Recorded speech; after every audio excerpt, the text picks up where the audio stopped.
வணக்கம். லினக்ஸ் ஆக் கமாண்டுகள் பற்றிய கண்ணோட்டம் குறித்த ஸ்போக்கன் டியூட்டோரியலுக்கு நல்வரவு. இந்த டியூட்டோரியலில் நாம் கற்கப் போவது லினக்ஸ் ஆக் மற்றும் லினக்ஸ் ஆக் தொடரில் உள்ள டியூட்டோரியல்கள். இந்த டியூட்டோரியலை பதிவு செய்ய நான் உபுண்டு லினக்ஸ் 16.04 ஆப்பரேட்டிங் சிஸ்டமை பயன்படுத்துகிறேன். ஒரு ஃபைலில் இருக்கும் டேட்டாவை தேட மற்றும் அதை எக்ஸ்ட்ராக்ட் செய்ய ஆக் பயன்படுத்தப்படுகிறது. மேலும் ஆக்கை பயன்படுத்தி டேட்டாவை கையாண்டு ரிப்போர்ட்டுகளையும் உருவாக்கலாம். மற்ற எந்த புரோகிராமிங் லாங்குவேஜில் உள்ளது போல் ஆக்கிலும் பின்வருவன உள்ளன: வேரியபிள்கள், ஆபரேட்டர்கள், கண்டிஷனல் ஸ்டேட்மெண்ட்டுகள், லூப்புகள், சிங்கிள் மற்றும் மல்டி டைமென்ஷனல் அரேக்கள், பில்ட்-இன் ஃபங்க்ஷன்கள் மற்றும் யூசர் டிஃபைன்டு ஃபங்க்ஷன்கள். தேடுதலின் போது ஒரு ஃபைல் ரெக்கார்டுகளின் ஒரு வரிசையாக கையாளப்படுகிறது. ஒவ்வொரு வரியும் பல ஃபீல்டுகளை கொண்ட ஒரு ஒற்றை ரெக்கார்டாக கருதப்படுகிறது. பின் ஆக் கொடுக்கப்பட்டுள்ள படிவத்தை தேடுகிறது, பின் தேவையான செயலை செய்கிறது. இப்போது இத்தொடரில் உள்ள சில தனித்த ஆக் டியூட்டோரியல்களை சுருக்கமாக பார்ப்போம். ஆக்கின் அடிப்படைகள். இந்த டியூட்டோரியல் ஆக்கில் உள்ள பின்வரும் அடிப்படை ஆபரேஷன்களை விளக்குகிறது: ப்ராசஸ் செய்யப்பட்ட அவுட்புட்டை எவ்வாறு பிரிண்ட் செய்வது மற்றும் வழக்கமான எக்ஸ்பிரஷன்களை பயன்படுத்துவது. இந்த டியூட்டோரியலை பற்றி பார்ப்போம். ஒரு டெலிமிட்டர் சொற்களை ஒன்றிலிருந்து ஒன்றை பிரிக்கிறது. ஒரு டெலிமிட்டர் ஒரு ஒற்றை வைட் ஸ்பேஸ் ஆகவும் இருக்கலாம். Variables and operators. இங்கு நாம் கற்கப் போவது யூசர் டிஃபைன்டு வேரியபிள்களை பயன்படுத்துவது, வேரியபிள் இனிஷியலைசேஷன், ஆப்பரேட்டர்கள், string concatenation and matching operator, ஆக்கில் begin மற்றும் end statement. இந்த டியூட்டோரியலை பற்றி பார்ப்போம். இங்கு வேரியபிள்கள் சிறிய a மற்றும் சிறிய b கன்காட்டினேட் செய்யப்பட்டுள்ளன.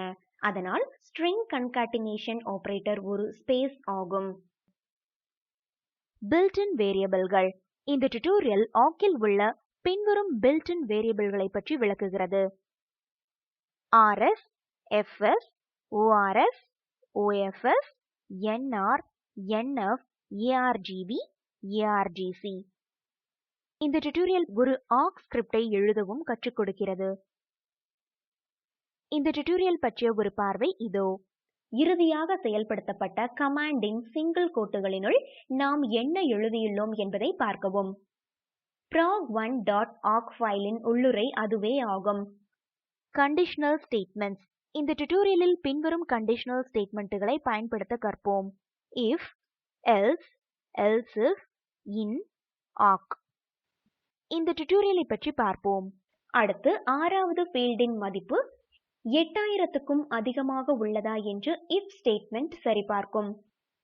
ஆம் எனில் இரண்டாவது பிரிண்ட் ஸ்டேட்மெண்ட் செயல்படுத்தப்படும்.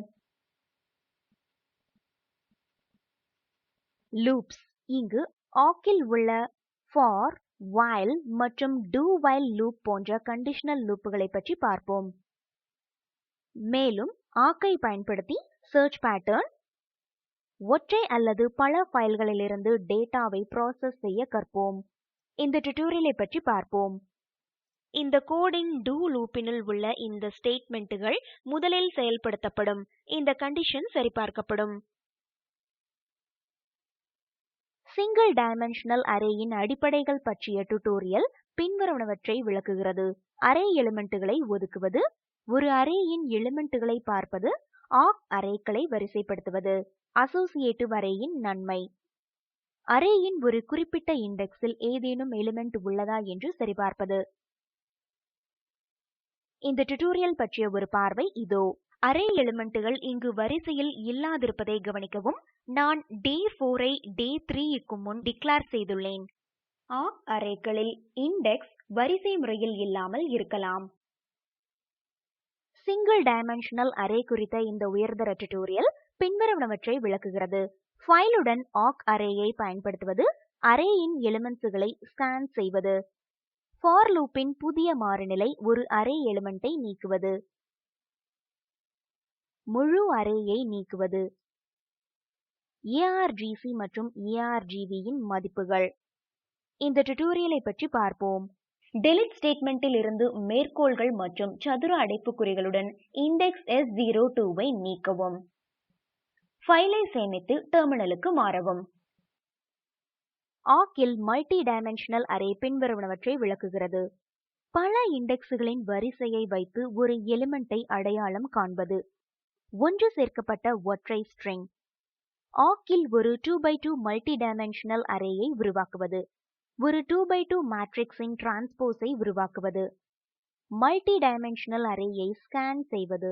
ஸ்பிளிட் ஃபங்க்ஷனுடன் ஃபார் லூப்பை ஒருங்கிணைப்பது. இந்த டியூட்டோரியலை பற்றி பார்ப்போம். முதலில் இந்த AWK ஸ்கிரிப்டின் ஆக்ஷன் செக்ஷனை பார்க்கவும். இங்கு நாம் ஒரு ரோவில் உள்ள ஃபீல்டுகளின் அதிகபட்ச எண்ணிக்கையை கணக்கிடுகிறோம். built-in functions. இதில் பின்வரும் AWK built-in functionகளை பற்றி கற்போம். arithmetic functions, random functions, string functions, input and output functions மற்றும் timestamp functions. இந்த டியூட்டோரியல் பற்றிய ஒரு பார்வை இதோ. டெர்மினலில் இங்கு காட்டப்பட்டுள்ளபடி கமாண்டை டைப் செய்யவும். பின் என்டரை அழுத்தவும். அவுட்புட்டாக டெர்மினலில் இன்றைய தேதி மற்றும் நேரம் காட்டப்படுகிறது. யூசர் டிஃபைன்ட் ஃபங்க்ஷன்ஸ் டியூட்டோரியலில் நாம் பின்வருவனவற்றை கற்போம். நம் சொந்த ஃபங்க்ஷனை எப்படி உருவாக்குவது, ஃபங்க்ஷன் கால், ரிட்டர்ன் ஸ்டேட்மெண்ட் மற்றும் ரிவர்ஸ் ஃபங்க்ஷன். இந்த டியூட்டோரியல் பற்றிய ஒரு பார்வை இதோ. பின் AWK ஸ்கிரிப்டினுள் நாம் இரண்டாவது ஃபீல்டான $2 அதாவது நேமை பிரிண்ட் செய்துள்ளோம். பின் பாராமீட்டர் $6 அதாவது ஸ்டைபெண்டுடன் நாம் ஃபங்க்ஷன் சேஞ்சிட்டை கால் செய்கிறோம். இதுடன் நாம் இந்த டியூட்டோரியலின் முடிவுக்கு வந்துவிட்டோம். சுருங்கச் சொல்ல, இந்த டியூட்டோரியலில் நாம் AWK பற்றி கற்றோம் மற்றும் இத்தொடரில் உள்ள அனைத்து டியூட்டோரியல்களையும் பார்த்தோம்.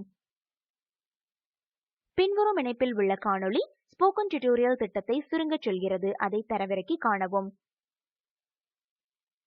ஸ்போக்கன் டியூட்டோரியல் திட்டக்குழு செய்முறை வகுப்புகள் நடத்தி சான்றிதழ்கள் தருகிறது. மேலும் விவரங்களுக்கு எங்களுக்கு எழுதவும். இந்த ஸ்போக்கன் டியூட்டோரியலில் உங்களுக்கு ஏதேனும் கேள்விகள் உள்ளதா? இந்த தளத்தை பார்க்கவும்.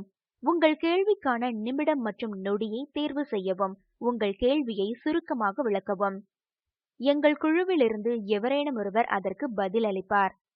ஸ்போக்கன் டியூட்டோரியல் மன்றம் இந்த டியூட்டோரியலுக்கான குறிப்பிட்ட கேள்விகளுக்காகும். இதில் தொடர்பில்லாத மற்றும் பொதுவான கேள்விகளை கேட்க வேண்டாம். இது குழப்பத்தை குறைக்க உதவும். குழப்பம் குறைந்தால் இந்த விவாதத்தை நாம் பயிற்றுரையாக பயன்படுத்தலாம். ஸ்போக்கன் டியூட்டோரியல் திட்டத்திற்கு பண ஆதரவு இந்திய அரசாங்கத்தின் NMEICT MHRD மூலம் கிடைக்கிறது. மேலும் விவரங்களுக்கு கீழ்க்கண்ட இணைப்பை பார்க்கவும். இந்த டியூட்டோரியலை தமிழாக்கம் செய்தது ஜெயஸ்ரீ, குரல் கொடுத்தது ரிஷிதாம். கலந்து கொண்டமைக்கு நன்றி.